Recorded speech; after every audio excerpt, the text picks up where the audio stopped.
Сайн байцгаана уу? Өнөөдөр та бүхэндээ авто сонсмолын рейсийн хугацааг тооцоолох, бие даалтын ажлаа хэрхэн гүйцэтгэх талаарх зааварчилгааг хүргэх гэж байна. Уурхад ажиллаж байгаа авто сонсмолуудын хөдөлгөөн зарцуулах нийт хугацаа буюу нэг рейсийн хугацааг бол нийтдээ 5 хугацааны нийлбэрээр боддог. За эхнийх нь бол авто сонсмолын ачигдах хугацаа. За дараагийнх нь хөдөлгөөнд оролцох хугацаа болон ачаа буулгах, ачигдах, буулгахад хүлээх хугацаа, сэлгээх хугацаа гэсэн хугацаануудын нийлбэр байна. За эдгээрийг хэрхэн яаж тооцоолох вэ гэхээр за нэгдүгээрт нь ачигдах хугацааг хэрхэн тооцох вэ? Авто сонсмол экскаватор дээр ачигдах хугацаа энэ ойлголтод хамааруулах бөгөөд энэ нь бол экскаваторын нэг циклийн хугацаа үрждэг нь утгалтын тоо бидний үүнийг 3 дугаар бие даалтан дээр бодсон байгаа. За энэ экскаваторын циклийн хугацаа секундээр байдаг учраас минут руу шилжүүлэхийн тулд 60 гэсэн тогтмолтой тувааж өгсөн байна. За дараагийн нэмэгдэхүүн болох хөдөлгөөн зарцуулах хугацаа байна. Хөдөлгөөн зарцуулах хугацаа маань ачаатай явах болон хоосоо явах хугацаануудын нийлбэр байна.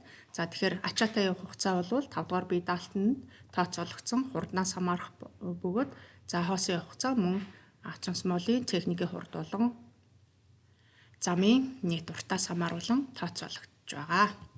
За дараагийн нэмэгдэхүүн болох хүлээх хугацаа болвол 1-2 минут байдаг. Тэгэхээр 1-2 гэсэн интервалд хугацаагаа авч болно. За сэлгээхийн хугацаа маань тухайн авто сонсмолын орлын схемээс шууд хамааралтай бөгөөд за ямар орлын схем тухайн таны өвдөлд өгсөн байдаг гэдгээс хамааруулаад тус бүрт нь харгалзах минутаар авна гэсэн үг байна.